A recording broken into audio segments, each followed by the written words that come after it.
Boa tarde, boa noite, bom dia para todos vocês que estão assistindo aqui. Aqui estamos no Supapo Podcast. Meu nome é Julie Cristal e esse aqui é o Nil Silva. E hoje temos uma visita, na verdade uma convidada muito especial, atriz, bailarina, cantora, que ela cantou aqui pra gente também. Por favor, uma salva de palmas para Islene Cristina. Islene, tem alguma coisa para nos dizer agora, antes de começarmos? Já começamos, Na verdade, Assim, com a entrevista. Né? a gente tendo nossa família apoiando, que no caso foi meus pais, que me incentivaram, continuam me incentivando. Que bom. Então, isso, você ter um suporte em casa, isso é muito importante para você acreditar que você é capaz. Porque nossos pais, eles são a nossa referência. Ainda mais que nós somos muito jovens. Eu comecei nessa carreira muito cedo. A música erudita, né? Eu comecei, na verdade, antes do canto lírico, eu comecei com piano erudito. Que legal. Eu tinha uns 6 anos, mais ou menos, eu nem lia a Direito. nossa gramática convencional. Entendi. Mas eu fui alfabetizada com partituras de uma forma bem lúdica. Então, Gente. as notas eram coloridas por cores diferentes. Eu reconhecia na pauta musical as notas em função das cores. Caramba. Caramba, isso é incrível. Antes de aprender a escrever meu nome. Então, Caraca. foi assim, foi uma experiência. Hoje eu vejo que isso me ajudou muito, né, a trabalhar os dois lados do cérebro, a tentar ampliar um pouco mais essa linha de você explorar as suas possibilidades, porque, na verdade, nós utilizamos apenas 5% do nosso cérebro.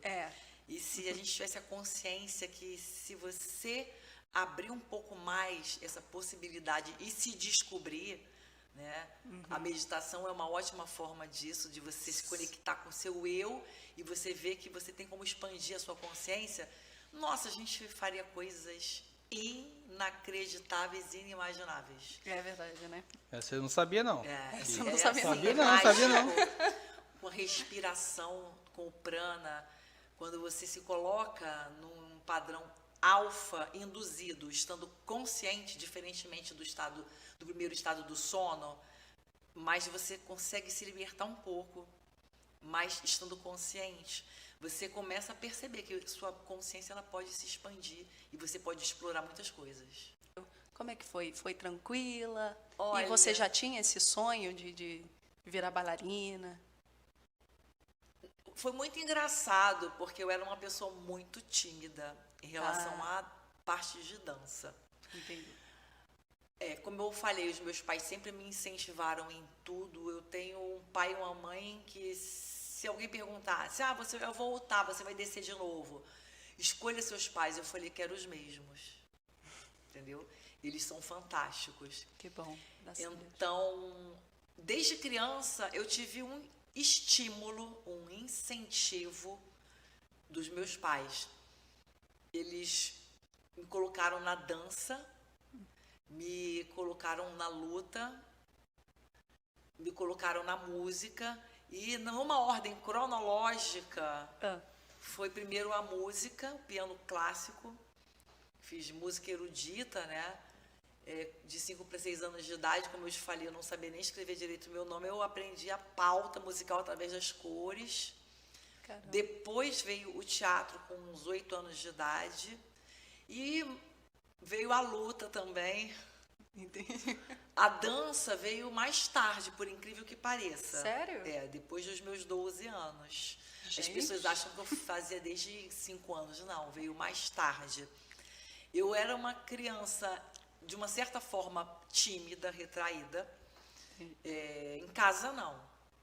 Mas eu não era de subir num palco dançar. A minha mãe fazia fantasias de carnaval para mim todos os anos. Que legal. E eu ficava escondida. Minha mãe, filha, vai dançar. Me levava para baile, para me incentivar. Meus pais foram um incentivo e um canal para eu poder descobrir, né, que um dia eu poderia gostar disso e, de repente, futuramente, até viver disso. Entendi. Até que um dia minha mãe ficou revoltada de virar à noite fazendo minhas fantasias de carnaval. e falo, vai lá, brinca lá. Se você não for lá, nunca mais eu vou fazer nada pra você. Vamos lá, minha mãe incentivou. Aí, nesse incentivo, entre aspas, né, ou você vai no mais ganha fantasia, eu comecei me remexendo. Aí comecei a gostar da coisa, né? Aí daqui do Foi se soltando. Pois é, um remexidinho daqui e dali começou, aí eu comecei, entendeu? Aí depois de bastante tempo, eu comecei a tentar, de fazer nessa ordem cronológica, a música, o teatro, a luta. Eu via que eu tinha uma coisa física diferente das minhas amigas. Até porque eu tenho uma alteração no hormônio do crescimento, que é no GH, Entendi. que me fez ser muito alta, me fez desenvolver mãos grandes. Eu pego mais de uma oitava no piano, eu pego uma nona. Gente, isso é Caramba. maravilhoso, tá? Porque é difícil. Meu pezinho também não é pequeno. Eu brinco com meus amigos que eu falo que eu não ando, eu surfo. Mas, assim, em relação a tônus muscular, ele desenvolveu uma particularidade realmente em mim. Eu desenvolvi uma musculatura muito sobressaente. Entendeu? Entendi. E ao praticar judô, você tem que pegar no kimono, sair puxando. É uma atividade física braçal Sim. também. Sim. Quando você vai dar os ipões, quando você vai dar tomoe-nage, você trabalha muito a perna. Porque você tem que ir para o chão, coloca as costas no chão, coloca os pés. Temos duas modalidades de tomoe-nage. Quando você pega uma pessoa mais leve, você dobra.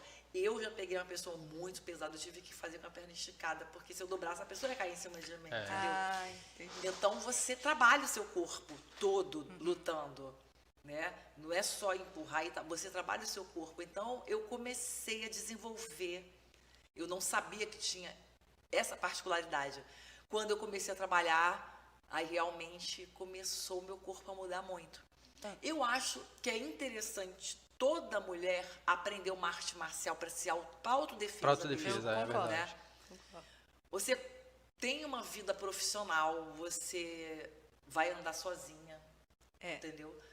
Então, você pode estar à mercê de um delinquente, de um assediador sexual, mais conhecido como tarado, né, vulgarmente falando, mas é um assediador sexual.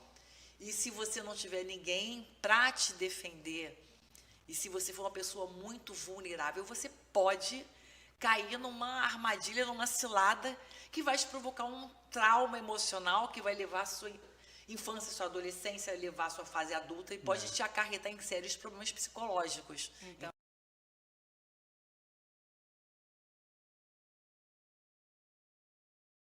porque você passa a não ter medo do que os outros vão pensar de você. Você começa a pensar, a minha liberdade termina quando começa do outro, mas eu também não vou deixar ninguém invadir a minha liberdade. Isso aí. tá certa. Tá completamente certa. E assim, eu queria voltar um pouquinho e perguntar sobre quando você começou a ser bailarina. Mudando um pouquinho de assunto, para deixar mais leve. Justamente por causa desse padrão corporal que eu desenvolvi em função dessa alteração hormonal que eu tenho, que eu comecei a ver que eu era diferente das minhas amigas. Entendi. E eu comecei a querer algo para me aproximar mais do padrão convencional. Entendi. Aí você encontrou isso na dança. Eu comecei a fazer a dança por amor, mas também para eu tentar me padronizar, Se encaixar. me encaixar, Entendi. entendeu? Porque hoje em dia é muito fácil você ter um corpo musculoso, um corpo lapidado num padrão de academia. Eu nunca fiz academia de musculação, não gosto. Sempre foi na dança. E as Fácil não, eu tô tentando, não consigo. Pois é, mas Eu já parei umas 50 vezes. o fato de eu ter esse hormônio, ele me dá uma predisposição Sim. para hipertrofia muscular, Entendi. entendeu? Então, o balé, ele alonga, me ajuda a alongar sem hipertrofiar. Porque se eu fizesse algo que eu tivesse que trabalhar força muscular, eu estaria com 3 vezes o tamanho do meu corpo. E, de repente, eu poderia até me prejudicar para dança. Outras Sim. coisas, Para né? outras coisas, entendeu? Porque Entendo. o vídeo já aumenta pela ilusão de ótica. Uma grande angular te deixa, então, enorme. Meu Deus. Pois é. Eu odeio me ver em vídeo, porque eu tô A sempre gente, uma se- balão. sempre, a gente sempre ganha os quilinhos Ganha, no vídeo, ganha. uns É. 5, né? Então você sempre está maior. A dança, ela já é um trabalho de alongamento. Ele trabalha a musculatura, mas não aquela hipertrofia proposital. Você recebe um corpo torneado, alongado, como consequência de uma arte. Entendeu? É verdade. E atualmente, eu tô com uma professora de balé, que é Marilda Flores, da Abraço academia. pra ela. Amo como uma segunda mãe. Ela é uma pessoa que ela trabalha respeitando os limites do corpo de cada pessoa. Ela trabalha explorando as possibilidades que cada bailarina tem. Não é uma pessoa, não é uma açougueira da dança. Entendi. Faz andeó, puxa, que daqui a pouco vai estourar o seu joelho. Ela porque respeita os limites de cada pessoa. respeita. Pois é, Ela exatamente. não vai fazer, não é pelo joelho, é pela bacia, encaixa. Ela é muito técnica. Ela é muito técnica. É uma excelente profissional. Para quem quiser fazer balé, é uma ótima. Vai lá, ué. Qual o nome dela? Qual o nome dela? Marilda Flores. Procura aí, galera. Marilda Procura aí. Flores. Você quer fazer balé? Ó, Marilda Flores, viu? E o local é de fácil acesso, exatamente, não é dizer perto, não, é exatamente do lado do metrô da Siqueira Campos. Você desceu, saiu da Siqueira Campos, Tá você lá. saiu, você entrou num prédio, entendeu? Entendi. Então é um lugar, um ponto comercial, movimentado, não é deserto, ela tem vários horários, e essa flexibilidade de horários também foi bom para mim, porque eu sou autônoma, trabalho com arte. Um dia eu posso ir de manhã, outro dia eu posso ir de tarde, ela é muito flexível. Ela falou, não importa o horário, vá, porque ela sabe a importância da gente cuidar do nosso corpo, do nosso alongamento, da nossa técnica. Eu também tenho uma mestra, que é dança do ventre, que é a legal. professora Samara Sanches. Eu amo essa dança. É linda. Ela, inclusive, ela é diretora artística do sindicato, da parte de dança do ventre do Sindicato de Dança. É uma professora completamente técnica. Ela já foi convidada, inclusive, por egípcios para escrever um livro. Pô, caramba. Gente. Ela não é uma pessoa que está, eu vou colocar um figurino e vou fazer shime e vou dizer que sou bailarina de dança do ventre. Não, ela realmente sabe. Sabe o que tá fazendo. Sabe o que está fazendo, ela sabe a diferença de folclore árabe para a dança do ventre, para uma fusão, para um tribal, para uma performance. Inclusive, ela está organizando tudo isso nas provas do sindicato, que antigamente era tudo misturado. Nessa modalidade, ela está dando um respeito nessa área. Mais uma pessoa que é um anjo na minha vida, entendeu? Olha, um abraço pra ela. Um viu? abraço, um beijo, Um beijo. tudo de melhor que puder para minhas mestras todas. Também queria falar da minha mestra de canto, minha maestrina Dília Tosta, Um abraço. que é outra pessoa que acreditou em mim, acredita, no caso, porque eu estou com ela até hoje, né? Acreditou Caramba, e acredita. Eu estou muito feliz de poder ter encontrado uma maestrina com tamanha qualificação técnica, que se preocupa em colocar a voz no local correto para você não sacrificar suas pregas vocais. A gente chama de cordas vocais, mas o nome técnico são pregas Pregas vocais, vocais. né? Para evitar, né, você trabalhando corretamente com um profissional consciente, você evita calo, fenda, outras coisas que vai te impossibilitar a continuar cantando. Para um cantor que ama a arte da música, eu acho que o pior castigo é você não poder mais cantar. Aquele cantor, o Zezé de Camargo, tá sofrendo disso, né? Porque, às vezes, eles, quando vão dar a emissão do agudo, no caso, para mim, que sou soprano, se eu não souber colocar um agudo no local correto e eu tiver que fazer uma emissão, estiver pedindo na pauta um fortíssimo e eu colocar no lugar errado, eu posso prejudicar. Quando eu vou, principalmente o soprano, que não tem um centro forte, que precisa trabalhar o centro, se eu não misturar corretamente, eu coloco na garganta. É aí que mora o problema. Entendi. Então, minha maestrina fala, Islane, mistura, não é botar na garganta. E ela está eu estou trabalhando isso agora com um repertório de músicas espanholas. Porque a área de ópera, para mim, de uma certa forma, é muito mais tranquilo. Porque é mais leve para a minha tessitura vocal, né? Sim. É mais leve, tem muita coloratura, que na popular eles chamam de melisma. Eu sou lírico coloratura, então fazendo coloratura é tranquilo para mim. Mas quando era para indo para o centro, que um cantor não vive só cantando, gritando. As pessoas acham que é gritaria, não é os agudos. Não é.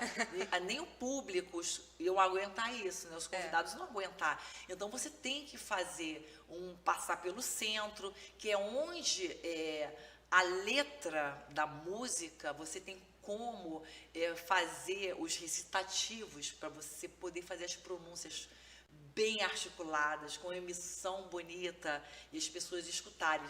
O centro, para o não lírico coloratura, não é a sua tessitura mais brilhante, mas você trabalhando corretamente, você se faz ouvir, você trabalha uma emissão, uma impostação, você tem uma dicção boa, a voz começa a girar no seu palato duro, né? E ela começa a girar e sai. Se você não tiver essa consciência, você vai gritar. E ontem eu estava justamente estudando uma meso cantando uma canção espanhola que eu estou estudando com um tom para soprano. Mas eu caí no erro de estudar com uma meso. Ai, meu Deus.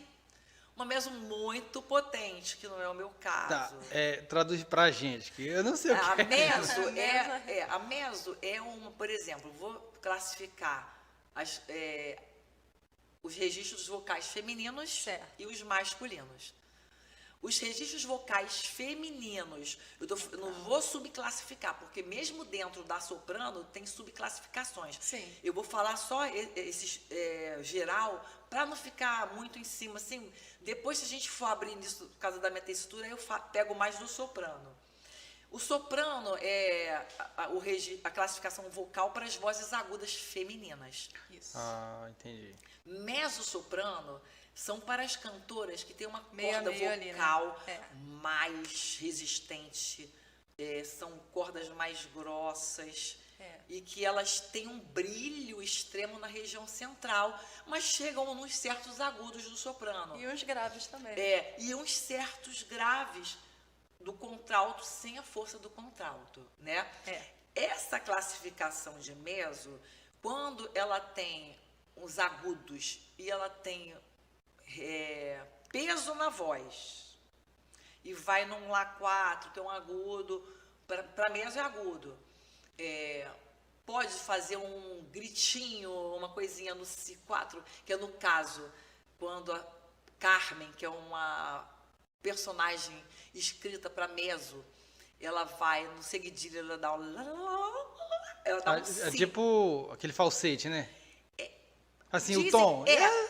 Ela faz de passagem, porque dizem, no canto lírico, eu não sei como é que é no popular, eu não posso falar para vocês que eu não tenho estudo no popular para falar. Eu sei que tem diferença, entendeu? Então, essa técnica do popular eu não tenho para poder falar sobre isso. Você se refere a que tipo de barítono, voz? Assim? Que é a voz central, mediana, que corresponde a mezzo-soprano no erudito, eles que a gente classifica como maiores falsetes. Sim.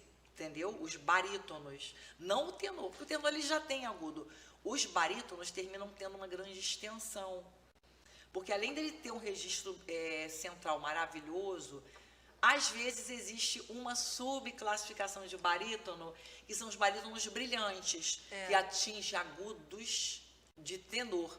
Não são os agudos de tenor, mas são agudos de tenor, ele consegue. E quando ele sabe usar esse falsete, ele joga bem a voz de cabeça, né? Na cabeça, fica bem no meio dos olhos. E ele mata a voz principal dele, ele consegue fazer um contratenor.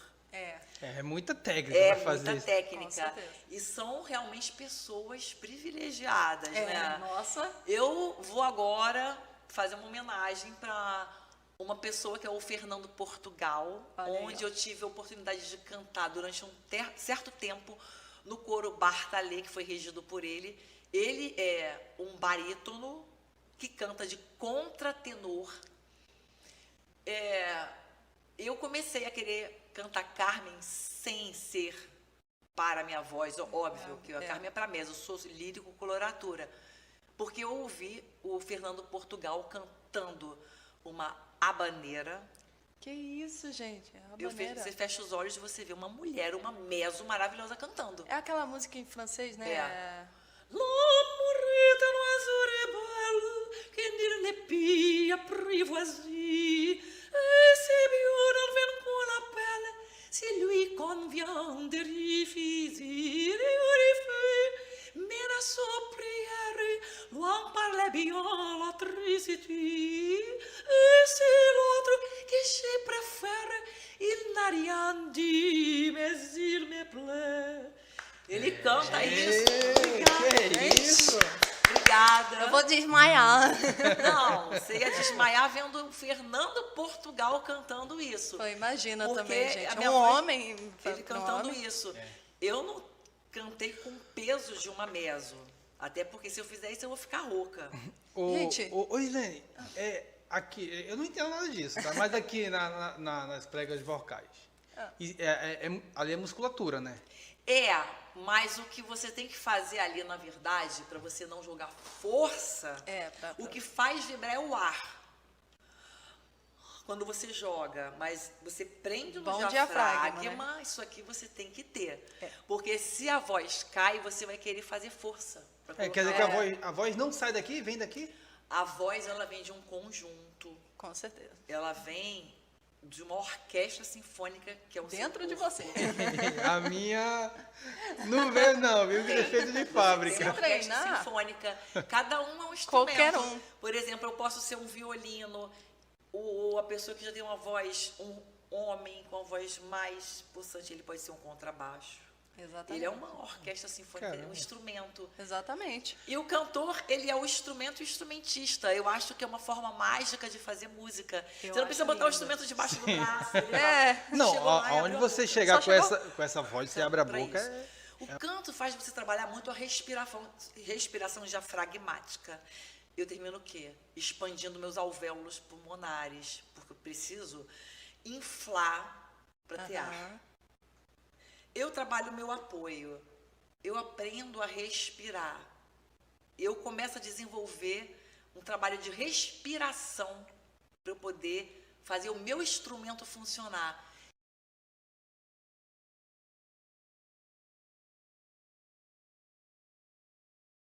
E eu acho que o gostoso é isso, a gente ter liberdade de mudar. Sim, sim. Entendeu? No dia que eu tiver, não por opção, porque as produtoras disseram que para o meu tipo físico, esse tom ficou bem.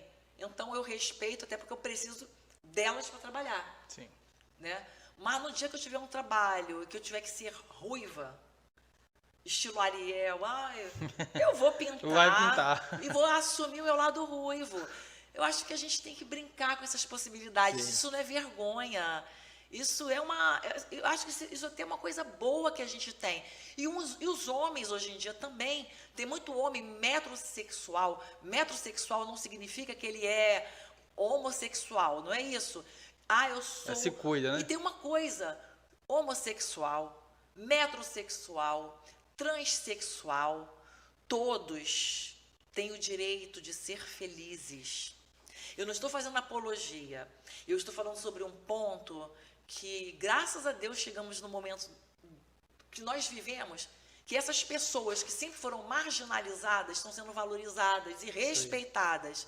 Eles não querem ser mais do que ninguém. Do que ninguém, isso aí. Apenas que respeitem a opção sexual deles, que os respeitem a alma deles, porque muitos que são transexual, homem trans que viram mulheres, eles nasceram com alma realmente feminina. É uma união de alma, é uma coisa espiritual que não vem de agora. Ou seja, não é do corpo. Não é do Porque corpo, é da alma, um corpo gente. masculino teria que ter hormônio masculino.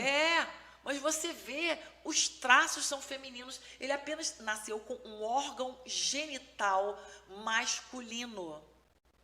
Mas ele tem direito de se encontrar. Então, se ele quiser fazer uma operação de transição para o sexo que ele se encontra, ele vai virar mulher. E eu olho como uma mulher, porque eu olho as pessoas pela alma dela.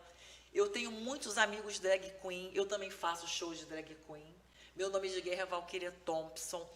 Que legal!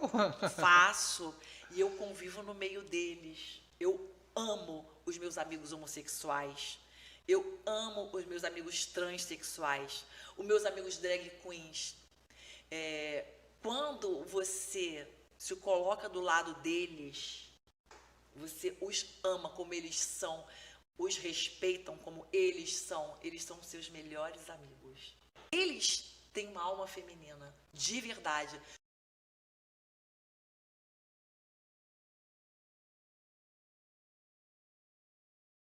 Você ser uma pessoa com atitude, a sua atitude incentiva as pessoas.